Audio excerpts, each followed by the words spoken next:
안녕하십니까. 뉴욕일보 뉴스포커스입니다.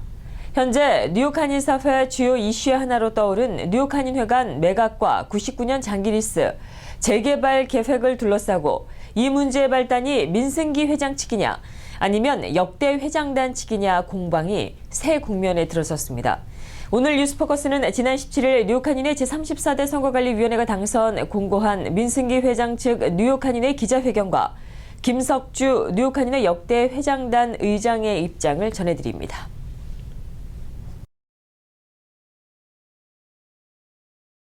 이미 언론에 거론된 잔우 씨의 증언이 입수됐습니다. 그리고 저희가 갖고 있는 이 증언이 법적인 효력을 갖고 있는 증언을 받았기 때문에 오늘 어떠한 이 사실을 공포하고 그 다음에 그거에 대한 기자회견을 하는 것입니다. 그래서 99년 장기리스에 대한 시작은 지난 2014년 3월 전지회장들에 의해서 검토되었고 구체적인 논의와 향후 계획이 있었다는 것입니다.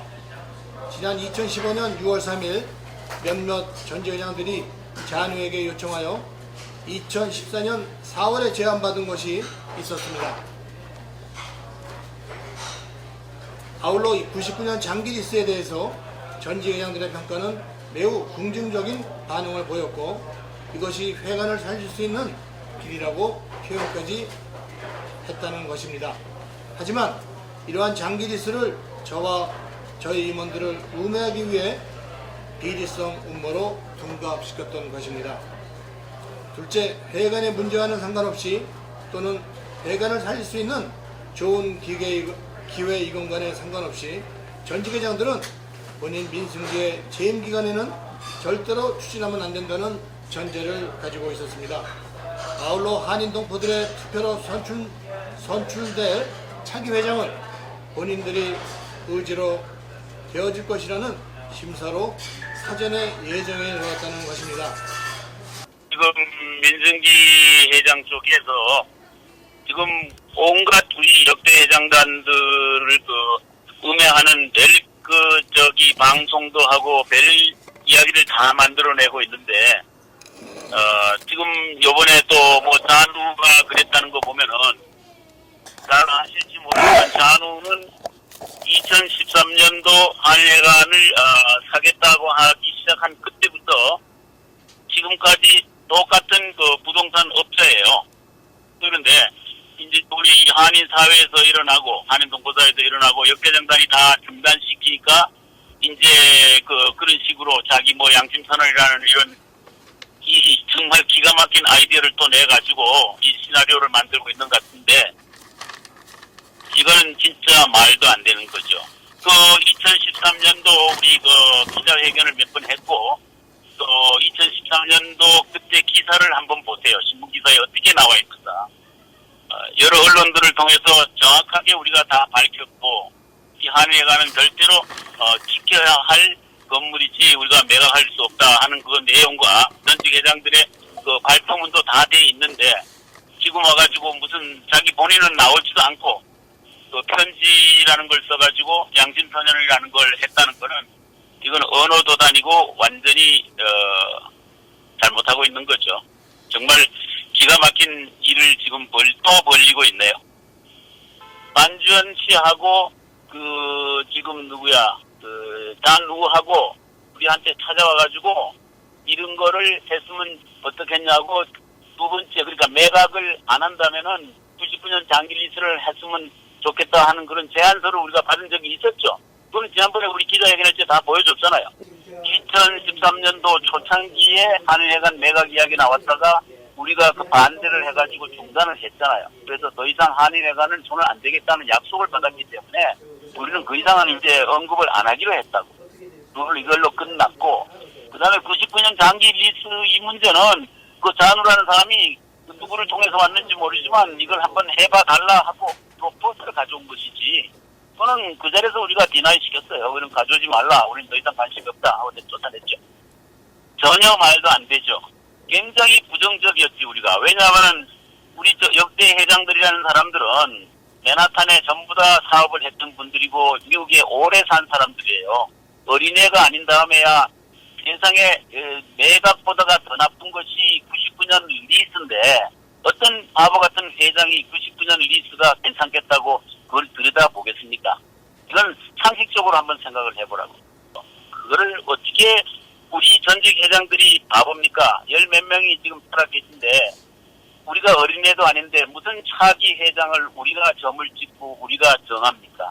네네. 민승기가 뭐 우리가 싫다, 민승기가 하면 안 된다 이런 말 한 적도 없고, 왜냐하면 그거는 선거로 그때 하기로 한 거니까 우리는 한 번도 이 뭐 탈락시키고 뭐 선거법 하고 뭐 이런 이야기 나올 줄은 꿈에도 생각 안 했거든. 그렇기 때문에 우리는 뭐 민승기가 안 된다, 또 누가 된다 이런 말을 한 적도 없고, 또 그때는 한마디만 내가 더 할게요. 민승기라는 사람이 후보로 나오면서 한인회관은 더 이상 손을 안 대겠다는 기사를 기자회견 한 번 한 적이 있어. 내 기억이 나는데 그 이야기를 듣고 나서는 우리는 믿었어요.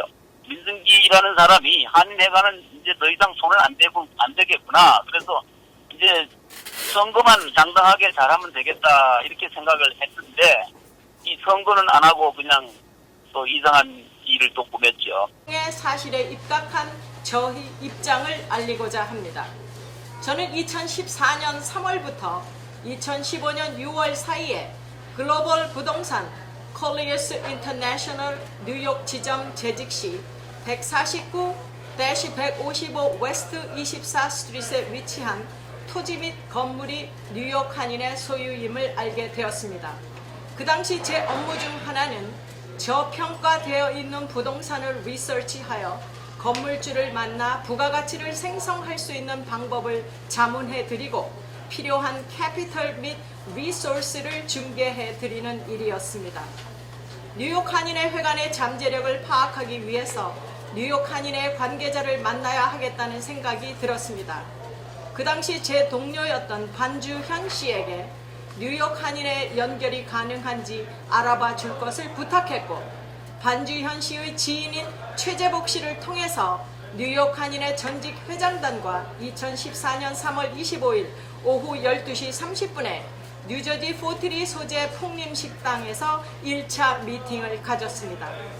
전 개인적으로 전직 회장단과 만나는 것이 의아했지만 그래야 한다고 최재복 씨께서 설명하셨다고 합니다. 그 당시 참석인은 김석주, 이경로, 변종덕 전직 회장 등 저를 포함한 미팅 주선인 반주현 씨까지 약 8명이었습니다. 약 1시간 동안의 미팅을 김석주, 이경로 및 변종덕 전직 회장들께서 끌어나가셨고, 그 내용은 다음과 같습니다.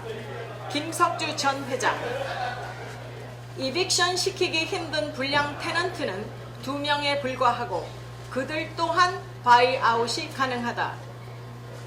이빅션은 내쫓는 겁니다.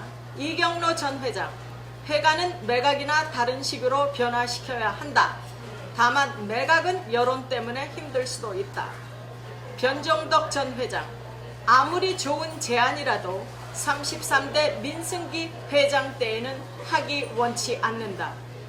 미팅의 요지는 뉴욕 한인의 회관 대회비인 테넌트 및 회관 관련 재무 정보를 여쭙기 위함이었고, 또한 향후 회관 관련 계획이 있는지에 대한 궁금증을 풀기 위함이었습니다.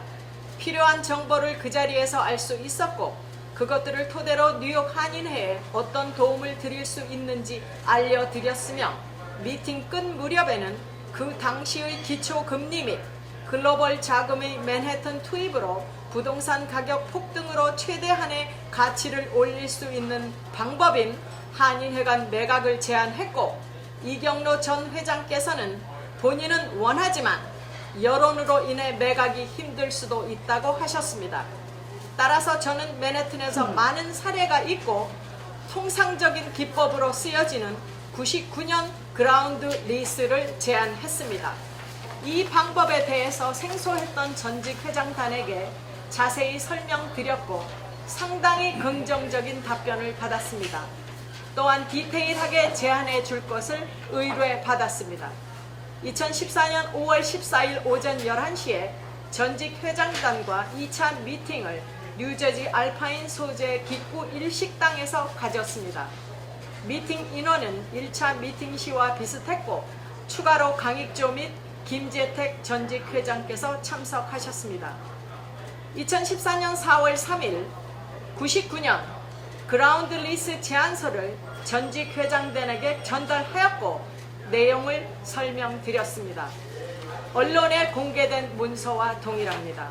김재택 전직 회장을 제외한 모든 회장님들께서 제안서를 마음에 들어 하셨고 진행하자고 말씀하셨습니다. 다만 33대 민승기 회장이 내려오시는 34대 시점에 진행을 하자고 하셨고 저에게 차기 회장으로 생각하는 분이 있으니 기다리라고 하셨습니다.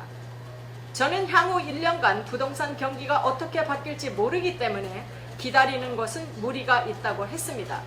그렇기 때문에 이 제안은 없었던 일로 하자고 말씀드리고 미팅을 끝냈습니다. 그리고 전직 회장단을 소개했던 반주현 씨의 역할은 여기까지입니다. 미팅 후에 전직 회장단 중 두 분께서 따로 연락이 되어 회관을 통한 개인적인 욕심이 있다는 것을 저는 감지하게 됩니다. 그리고 그분들과 민승기 회장 사이에 감정적인 벽이 있다는 것으로 판단하고 개입할 수 없는 시간 낭비라고 생각하여 한인회관 관련 업무는 중단하기로 마음먹었습니다. 2014년 12월 저는 항상 하던 대로 아무 연결고리 소개인이 없이 뉴욕 한인회관이 있는 24가를 지나다가 뉴욕 한인회의 배를 누르고 회관 6층에 위치한 한인회 사무실로 찾아갑니다. 그 당시 여직원에게 제 소개를 간단히 한 후 외근 중이던 조성환 사무총장의 명함을 받았습니다. 그 후로부터 며칠 동안 조성환 사무총장의 핸드폰으로 전화를 하였고 몇 번의 시도 끝에 연결이 되었습니다. 제 소개를 한 후 한인회관에 얘기를 하려 하자 지금 회관 문제를 의논할 시기가 아니니 나중에 연락하라는 말을 들었고 전화를 끊으셨습니다. 저는 다시 전화를 걸어 회관을 매각하시라고 연락드린 게 아니고 다른 방법인 99년 그라운드 리스가 적합하다고 생각한다고 빠르게 말씀드렸습니다. 조성환 사무총장은 그 다음 주 정도 사무실로 찾아오라고 하셨고 찾아가서 제가 전직 회장단과 만났다는 것은 얘기하지 않되 그분들께 제안했던 같은 내용을 가지고 상의했습니다. 대화 중에 저는 전직 회장단으로부터 회관 관련 잘못된 정보를 입수했다는 사실을 알게 됩니다. 그 내용은 다음과 같습니다. 1층 테넌트는 10년의 리스가 아닌 총 10년 플러스 5년 플러스 5년의 옵션이 있다. 2016년 기준 약 17년 정도의 리스가 남았다. 2층부터 5층까지의 테넌트는 총 12유닛으로 11유닛의 테넌트가 Rent Stabilization IMD 또는 C of O가 없는 상태로 구성되어 있다. 실질적 회관에서 발생하는 네트 인컴은 연 10만 불이 안 된다.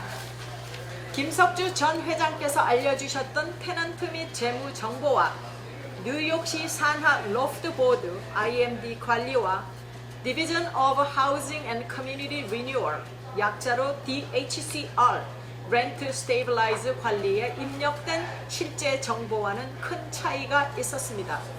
참고로 2014년 4월 3일자 저희 제안서는 1층 테넌트가 8년의 리스가 남은 상황과 건물 전체 오직 2명의 불량 테넌트가 있다는 전제하에 작성된 제안서입니다. 캐피털사, 개발업체, 관리업체, 중개회사 등에 계신 종사자들은 이 잘못된 정보로 가치 산정이 하늘과 땅 차이로 다르다는 것을 아실 것입니다.